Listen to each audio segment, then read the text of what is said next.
Yassin and Baruch Goldstein. So I knew where he was coming from. He's unknowing. I mean, there's like the four boys of Haggadah. This was an unknowing person. What do you do about educating there? Now we're talking about the Palestinian narrative and the Jewish narrative, but there's also world history, the League of Nations, for example, and that maybe it needs to go back that far. So it's not just the two sides versus each other, but the fact that world history gave us the right to this, if that's the only way we have to look at it. I also wanted just to tell you that Dr. Gerstenfeld talks about turning the accusers into the accused. In other words, not just being defensive, but actually taking the initiative, throwing back at them some of the language that they use to demonize us. Are you involved in that at all? Yes. I mean, the David Project very much highlights the human rights violations and atrocities that are occurring in the Arab world. So when we're accused of being racist and apartheid state, we say, well, why is it that in Saudi Arabia you can't build a church? Why is it in Saudi Arabia that there are two different roads for those who are Muslims and those who are not Muslims? So we're very much engaged. And individuals like Hannah mentioned, Francis Bach, Simon Dang, these are former slaves from the Sudan. And we had the opportunity to have Simon here in Israel in November. And this is a very large, dark, black, African Sudanese man with his tribal markings across his forehead. And when he was able to see this country and say, there's Arabic on the street signs with Hebrew. And when he met, Sudanese refugees, and when he was he was in parts of the territories, and he was in the Christian quarter, he is Christian, he said, look, there are issues, obviously. Racism exists in every society. Bigotry exists in every society. But this is not an apartheid state. And he knows this based upon his own experiences of what is really happening with the Arabization of Sudan. So to have people like Francis Bach and Simon Dang come on campus and to be able to express and be the messengers rather than us, it has much more of an impact. Also, when Desmond Tutu came to Boston, to have Francis Bach and Simon Dang, along with thousands of other Sudanese refugees who came into Boston specifically to hold signs outside the church in Harvard Square that says, Tutu, where are you on the following issues? That's a very powerful message, and that gets splashed across the front page of the Boston Globe. That's important. It's important for people to see that. So we're very much in tune to looking at how to address these issues in a way that puts the other side on the defensive. They have to respond. With regards to the students and the young people who are unknowing, the way our curriculum is structured is in these three buckets, these three frames: the geographical, the historical, and the moral. And we start with geography because most students simply don't know what the landscape of the Middle East is. I mean, we laugh, but they really just don't know. They don't know how many people there are in Israel compared to all of the Arab world. They don't know who's Israel's neighbors are. I mean, they think that we're living, like it's America and here's Canada and here's Mexico. That's not what's going on here. And so we really try to show this to the students with maps. And then with the historical, we begin in the late mid-19th century. We don't just begin with 1948 because we think there's important history to this that happened before 1948. Because so often these students are told Israel only exists, Zionism only came about because of the Holocaust. We know that's not the case. So we have to step a little bit back. And then the moral is the most crucial for us because that's how people make decisions based upon their ethical system and the values they hold.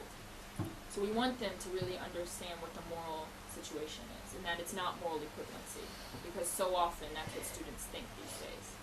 If this side says it and this side says it, it's both equal. They're both victims, they're both victimizers. We want them to understand it's much more complex than that. So we do try. What's difficult is that many of these unknowing students are often easily swayed by engaging merely in Palestinian, Muslim dialogue with Jewish students. And it's not to say that you shouldn't dialogue. I think it's very important to dialogue. But they don't even have their own foundation to begin that conversation.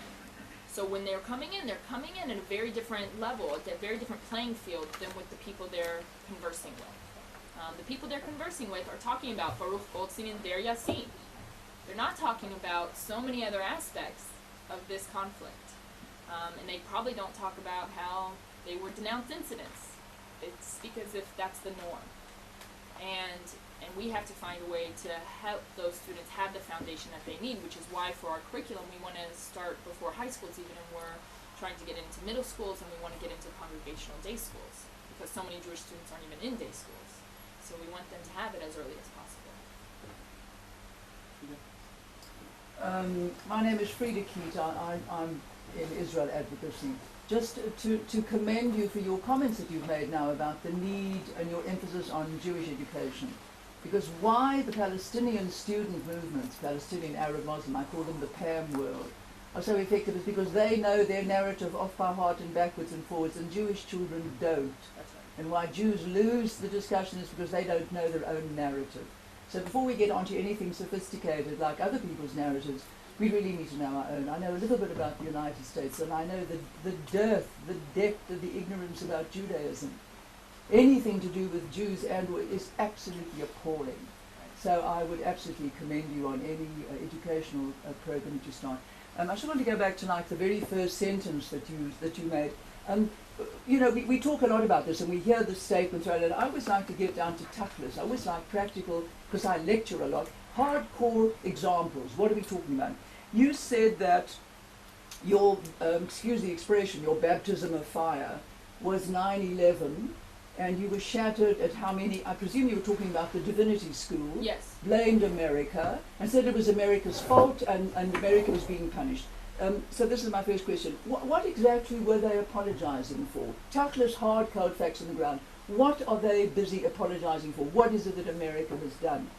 And the second point that I want to make is all your marvelous research into this highly suspicious funding and where it's coming from. I mean, that this guy could buy Harvard, in fact, for $5 million.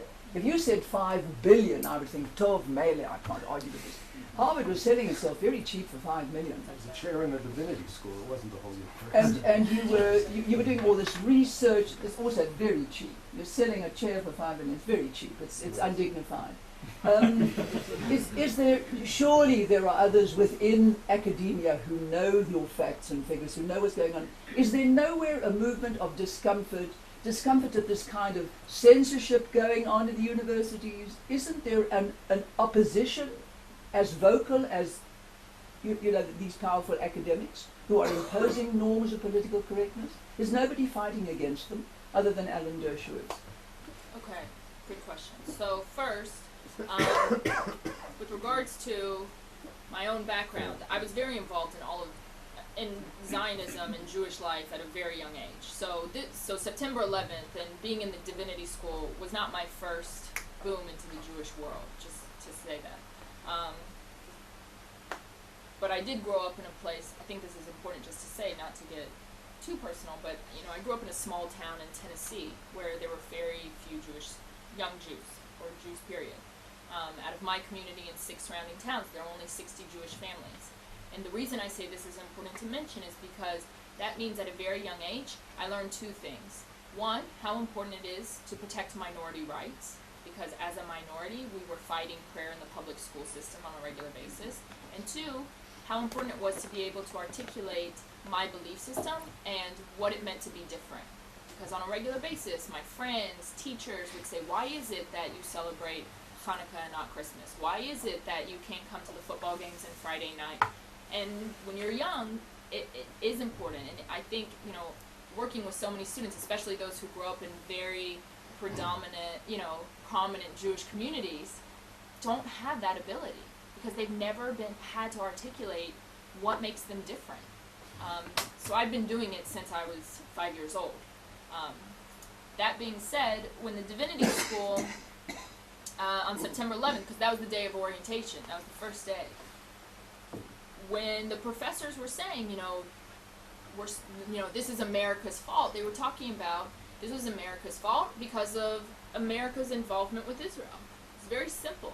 It was understood. They weren't trying to hide what they were saying. And they said if America wasn't as involved in Israel, this wouldn't have happened. And you had, you know, granted, the divinity school is extremely liberal, for sure. But you had students just sitting there nodding, as if this was common knowledge. And I started engaging in a very early stage with students, and they were talking about how, you know, it basically was the precursor to Walt and Mearsheimer's book, as early as September 11th. And it was accepted as face value. And students didn't think to question it. How could they? And when you said, you know, what's happening, that you have Palestinians, you know, candy in the streets and cheering, you know, they didn't want to talk about that. That's not what they wanted to talk about. That they could ignore, right? So it's about a snapshot, and that's all they only want to talk about what's in the borders. They won't want to look outside those borders and zoom out. And when you ask them to zoom out, they become very uncomfortable. Because especially at a place like the Divinity School, it's all about the underdog, very much so.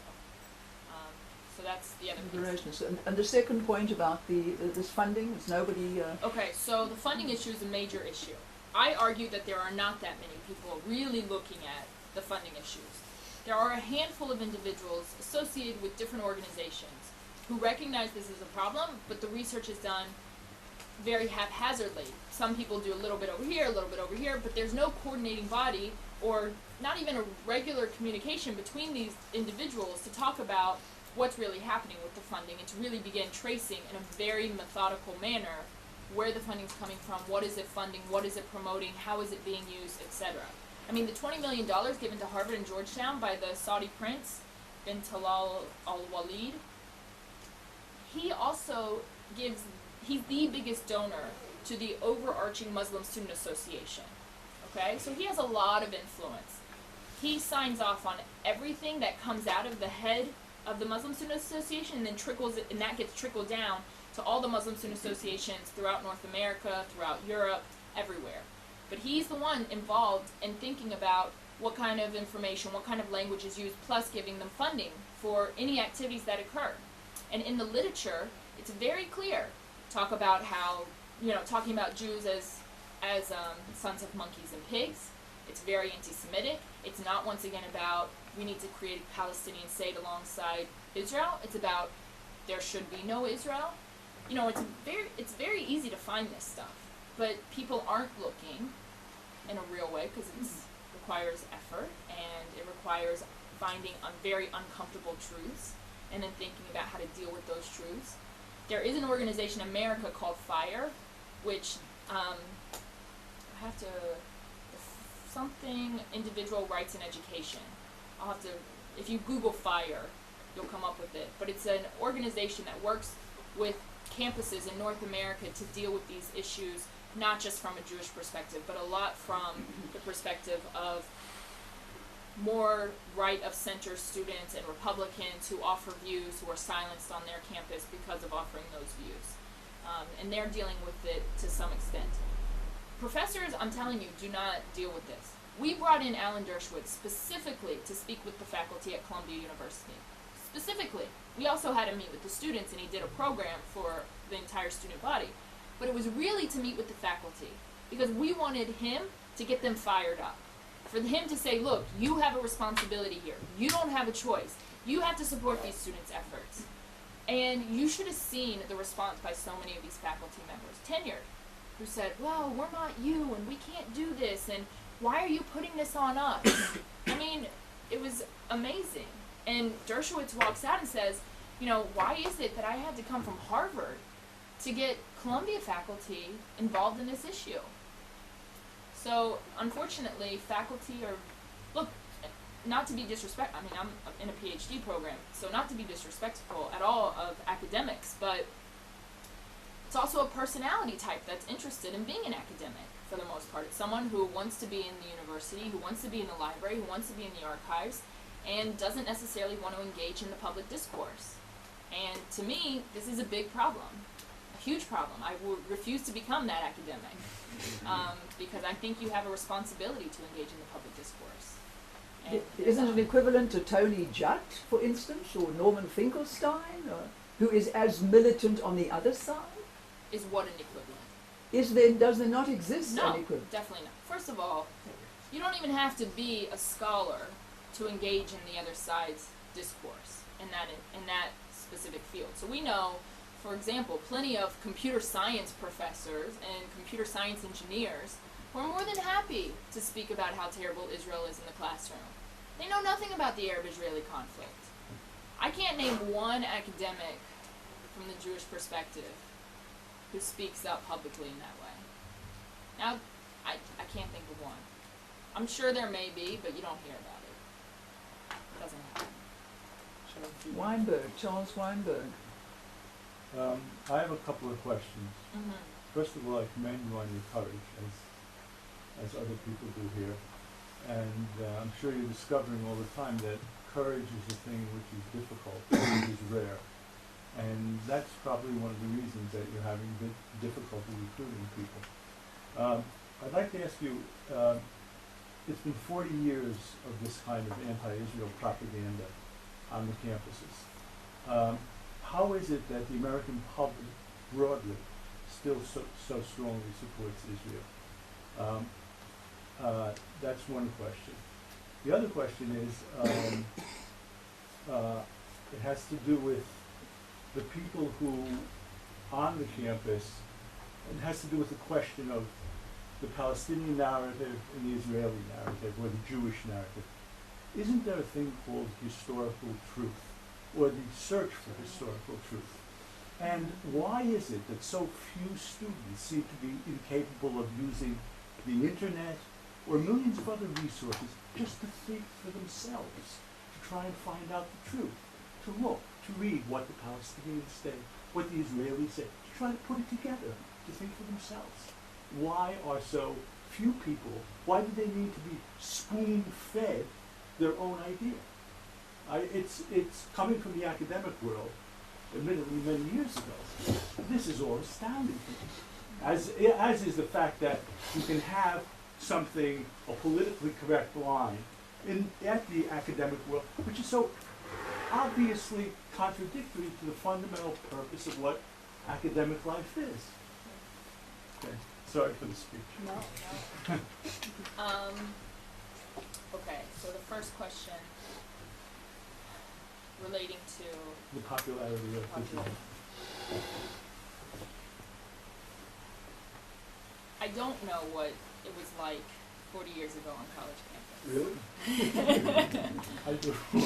But that being said, it was a different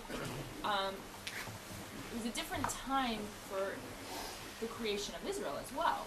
So even if you had anti-Israel sentiment at that time, Israel was very much the underdog within the global community. And you really start seeing a shift with a lot of this rhetoric and with this discussion after 67. 67 is when you see the major shift.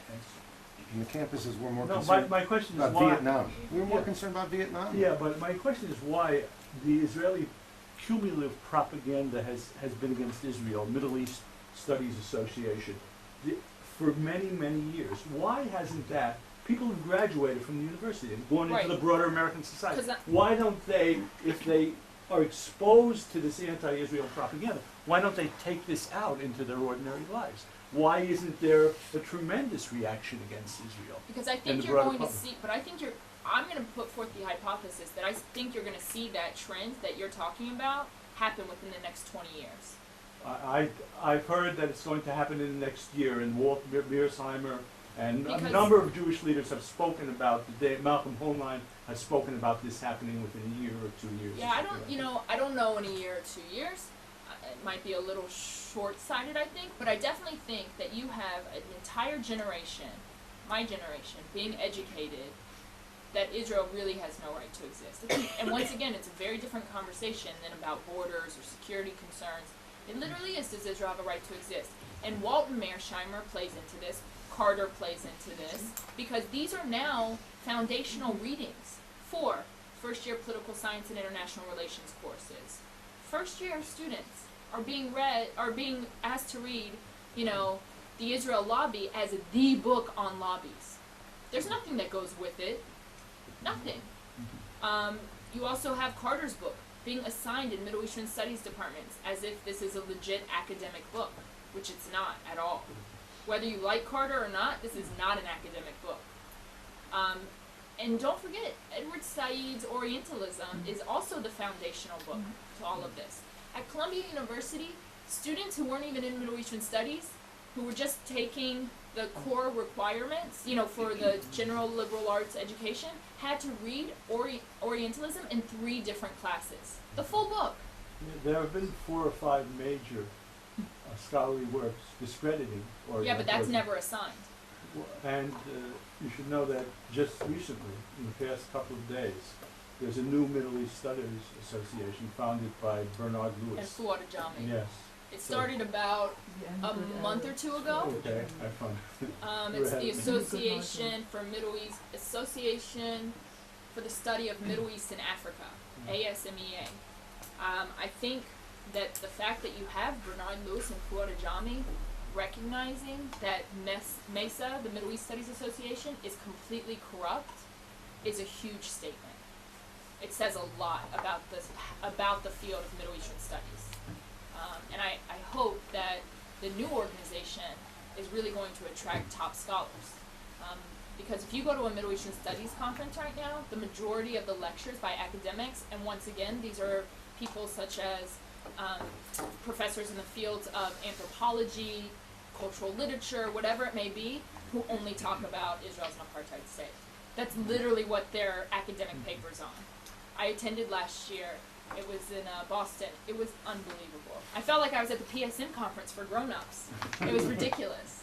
And I hope that the Dr. Lewis and Dr. Ajami's association has success. I signed up already. But it is a challenge. It's a major challenge. And I don't think you're going to see the shift in the American scene until a few years from now. But I do think you are going to see a shift, for sure. I think it's inevitable. Then, sorry, that is an answer to what I was looking for from you. I'm glad you mentioned this ASMEA, Yes, that this now is a little bit, but a militant voice on the other side. it's not. But you have so the reason I say a little bit is because it's not militant, and it's not going to address just Israel. Hopefully, it's going to be a true academic It's going to be true academic society that wants to engage in a very scholastic way with understanding the Middle East. But it's not going to advocate on behalf of I Israel. don't want them to do that. Okay, so in that sense, but it also is not militant. Just It will not be militant. The second question. Yes. The fact that students are incapable of researching for themselves and finding out basic information, Right. which is available Right. everywhere. I mean, So we know that students aren't incapable, Yes. right? Because they spend hours upon hours searching the internet for the most, ridiculous things. So it's not about students being incapable. It's about if this is a priority. And for a lot of students, this isn't a priority. Why should it be a priority? For a lot of students, if they went to Jewish day schools, a lot of students will say to me, I already know the Jewish narrative. Now, whether they do or not, just put that aside. They think they do. So they say, now I'm being exposed to my real education. And that's what's taking place with these professors. So they think that they're actually getting the other part of the equation, even though they never really got the first part of the equation. And so they don't think they have to look anywhere else. The other thing is that students really do believe that these are academics. Why would they lie to them? They must be in the pursuit of truth, so therefore they believe what they have to say. Now, it's naive, it's unrealistic, but you also have to think in very practical terms. Students are asked to read, the required reading, and then there's always the recommended reading. Most of them don't get through the required reading. The other percent never looks at the recommended reading. So you're going to ask them to then, on their own, go look for another topic, or to go get the other perspective to this topic. They're not going to do it. They're not going to do it. And the professors don't think that they have to bring multiple perspectives to the classroom. Now, it's not all students, obviously. I'm sure the interns in this room do that. So it's not all students, but it's a lot. I'm closing the list. We have 6 more people asking questions. Shalom Bronstein, Edward Cohen, Yusuf Hakimi and Joel Fishman that will burn, and I would suggest to take them in groups because our time is short. So we take 3 questions at a time, and then we have basically 2 rounds. So the first question, Shannon Bernstein. Yes, I wanted to point out, seeing it, perhaps the fallout of your actions on the funding issue, my alma mater, Temple University, just turned down, or something, it's a bit fuzzy how it's been reported. There was an offer for $1.5 million to start a Islamic Studies chair. And the president, in investigating the source of the funding, found one of the sponsors of the thing was one of the organizations, one of the Islamic organizations that was connected with, that was indicted by the U.S. government. And I just read the newspaper the other day or 2 ago. What was curious was the reaction of some of the faculty people about, again, accusing this of Islamophobia and so on. So here you get, on one side, Temple University, when I attended, was 40% Jewish, it's now about 2%. So it's not an issue, it's an issue of Jewish pressure and so on. But it's a curious thing, I don't think that the funding issue would ever have been thought about had you not brought that up a few years back. So a compliment to you. So I was just wondering if you comment, if you know about that. I don't know about it. Oh, okay. I'm definitely going to look at it Yeah. tonight, but I don't know about it, so I'm curious. I'm very curious who the source is. Yeah, I've been here too long, so I'm not familiar with all the Yeah, different. I'll look into that. Thank you for sharing it. Jeff, please. I'm Jeff Davy. I'm opening and directing the Israel Office of the Zionist Organization of America. And I'll make this fast, Rachel. I was wondering whether you're aware of any research that has been done on birthright students that come back to the United States, especially on some of the more challenging campuses, let's say like Columbia or Berkeley or San Francisco State. Are there pro-Israel sense strengthened over the long term? Is it not strengthened? Are there any follow-up activities that are done with them? And if you had your druthers, what would you do with some of those birthright students? Okay, it's a great question. Let's Yeah. do the last round. Edward, please. Edward, Yeah, I want to ask some questions about the David Project itself. Sure. We talked a lot about funding, so could you say something about who's funded it? I mean, like, are you connected with any of the major American Jewish organizations or whatever? Is everybody working in David Project on a volunteer basis, or you have people who are employed there as well? And just the curiosity, why is it called David? Okay.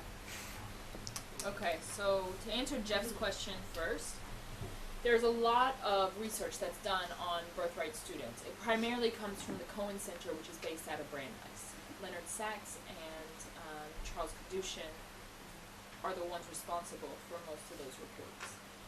What we find is that students who come on birthright have more positive and emotional connections to Israel, and they're more interested in developing that connection. That being said, you don't have in that research whether or not they're more likely to speak up on behalf of Israel on a challenging campus. You know, it says in there, like, in the research question, are you more interested in developing your Judaism? Are you interested in coming back to Israel again?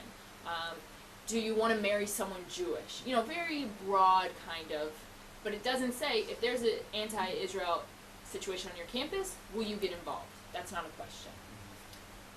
My own gut feeling tells me that most of them are still not going to get involved, but they're going to stop and think what the implications are with regard to this type of activity happening on campus. And they might be willing to attend a lecture if someone organized it about, in response to what was taking place on campus. Or if there was a meeting at Hillel or Chabad addressing what might take place, they would probably want to go to that. I know that Israel Apartheid Week starts the first week in February on campuses across North America, and I guarantee you a lot of the students who just come back from their winter birthright trips are going to want to be involved in thinking about how can we address the Israel Apartheid Week that's coming to University of California system.